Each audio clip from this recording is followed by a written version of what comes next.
Descoberta a maior mina de terras raras da Europa, fica no norte da Suécia e terá 585 milhões de toneladas de minério.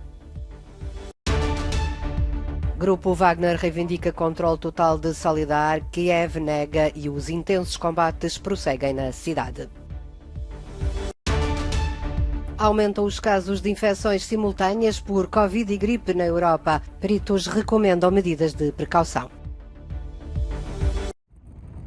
A empresa mineira sueca LKAB anunciou em conferência de imprensa a descoberta do maior depósito conhecido de terras raras na Europa, materiais essenciais para a produção de veículos elétricos e turbinas eólicas.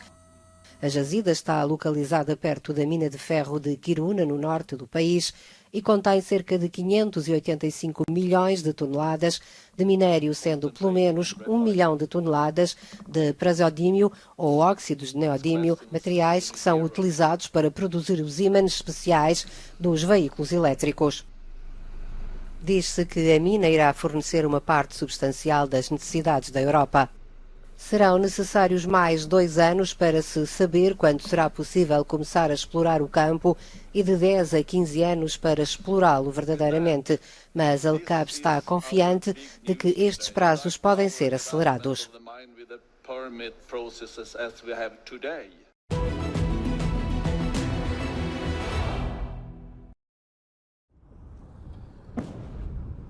Os combates prosseguem em Soledar, na Ucrânia, sendo difícil perceber a situação no terreno.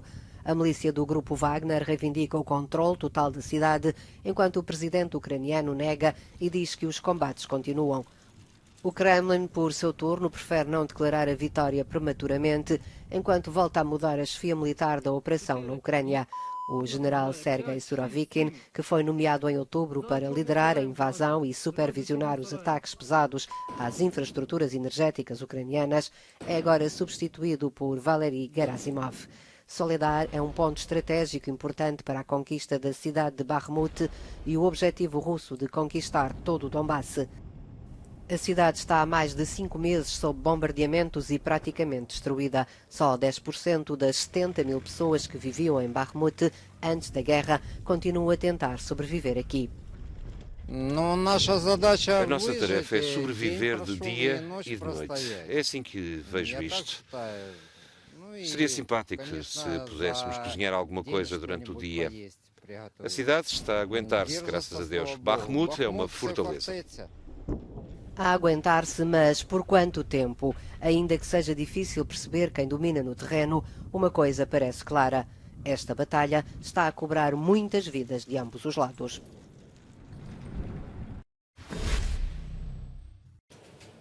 O presidente Vladimir Putin retirou do cargo o comandante máximo da Rússia na Ucrânia apenas 3 meses depois de ter sido nomeado.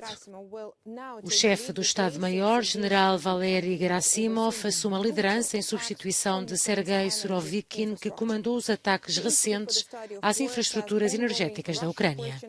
Segundo o Instituto para o Estudo da Guerra, o grupo de reflexão com sede em Washington, as mudanças em curso por parte da Rússia destinam-se a apoiar as novas operações ofensivas.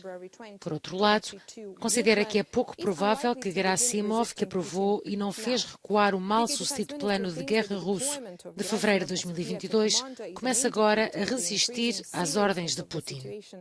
O Ministério da Defesa do Reino Unido considera que o destacamento de Gerasimov é um indicador da crescente gravidade da situação que a Rússia enfrenta e um reconhecimento claro de que a campanha está a ficar aquém dos objetivos estratégicos. A nomeação, segundo o Ministério, destina-se a apoiar um esforço militar decisivo em 2023, provavelmente retomando as operações ofensivas. Para o Instituto para o Estudo da Guerra, as forças russas parecem estar a preparar-se para um esforço militar decisivo, possivelmente na região de Luhansk. Ao longo dos últimos dias, continuam os combates pesados nas aproximações a Kremina, onde a Rússia conta com elementos das forças aerotransportadas para reforçar a linha da frente, depois de avaliar que o setor era vulnerável. O Instituto também coloca em cima da mesa a possibilidade de uma nova invasão russa da Ucrânia, através da Bielorrússia, no norte do país, embora este continue a ser o pior cenário possível. O Ministério da Defesa do Reino Unido acredita que o novo destacamento de aviões russos para a Bielorrússia é provavelmente um exercício genuíno e não uma preparação para qualquer operação ofensiva adicional contra a Ucrânia.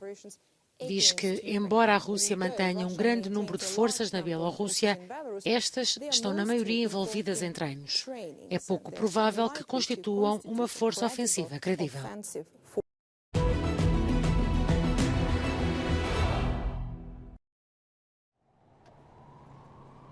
Registra-se um aumento preocupante na União Europeia de casos de infecção simultânea pelo vírus da Covid-19 e da gripe. Há casos mesmo de coexistência de 3 vírus de incidência respiratória no mesmo paciente. As autoridades romenas manifestam preocupação. O diretor do Instituto de Doenças Infecciosas de Bucareste comenta. Qualquer pessoa que tenha passado pela gripe sabe o que é esse estado de dor de cabeça e isso coloca-o na cama. Quando falamos de gripe, é uma soma de todos estes sintomas e estes sintomas chegam a alta e muito alta intensidade. Não se pode dizer sem testes. Nu poți să-ți dai seama altfel fără a testa, e practic un semnal de alarmă în momentul în care lucrurile se întâmplă și că ar trebui să te testezi. Os peritos de toda a Europa têm vindo a alertar para um surto potencialmente avassalador de vírus Covid e similares nos próximos meses e alertam que é preciso tomar precauções, nomeadamente com vacinas de reforço e máscaras em espaços de grande concentração de pessoas.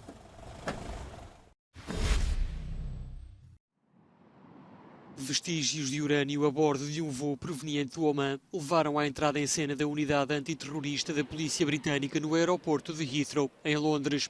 As autoridades dizem que os vestígios são bastante pequenos e não representam uma ameaça pública, mas estão a investigar o assunto. Seguramente não devia circular num voo comercial. Podemos transportar substâncias radioativas, como urânio e plutónio, para todo o mundo, ocasionalmente por via aérea, mas sempre em caixas altamente protegidas, nunca num voo comercial. O material radioativo estava dissimulado em barras metálicas numa encomenda com origem no Paquistão e cujo destino eram as instalações de uma empresa iraniana no Reino Unido. Pode significar que Londres está a ser usada para o comércio e para exibir amostras do que pode ser vendido, o que é muito grave. Seria um indicador de que se trata de uma peça para a construção de armas. A polícia britânica já disse que não comentava investigações em curso, mas garantiu não haver motivo para alarme. Até ao momento não foi efetuada nenhuma detenção.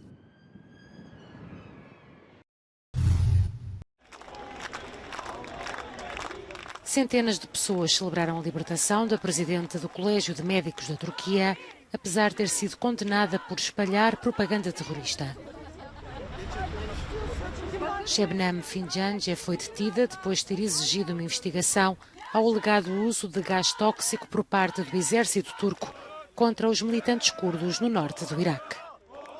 É da nossa responsabilidade enquanto médicos e daqueles que entre nós lutam pelos direitos humanos partilhar qualquer que seja a verdade, aquilo que vimos. E devemos também recordar que é da vossa responsabilidade transmiti-la ao público. Şebnem Fincancı é a mais recente ativista a ser condenada ao abrigo das rigorosas leis antiterrorismo da Turquia. Esta quarta-feira foi condenada a 2 anos e 8 meses de prisão, mas no país as pessoas raramente são presas por penas inferiores a 3 anos. Durante o julgamento, a médica rejeitou as acusações, disse que apenas mostrou a sua opinião. O governo turco nega o uso de armas químicas contra os militantes curdos do PKK. Aumenta a pressão e o desconforto para o presidente dos Estados Unidos. Depois de ser encontrado um primeiro conjunto de documentos confidenciais do tempo de Biden como vice-presidente, surge agora a notícia de que novos documentos com informação classificada foram descobertos num segundo local. A Casa Branca diz que o presidente não tem qualquer conhecimento sobre este caso. Ele disse que respeita os documentos e informações classificadas e que ficou surpreendido ao saber que tinham sido encontrados registros. Disse que não sabe qual o conteúdo dos documentos. Foi só isto que disse e eu estou a repetir. Assim que os seus advogados perceberam que os documentos existiam, fizeram a coisa certa. Entregaram-nos imediatamente aos arquivos. Nos Estados Unidos, toda a documentação oficial recebida na Casa Branca deve ser entregue aos arquivos nacionais. Os republicanos já anunciaram que pretendem investigar o caso e o presidente da Comissão de Fiscalização da Câmara dos Representantes já colocou oficialmente questões aos arquivos.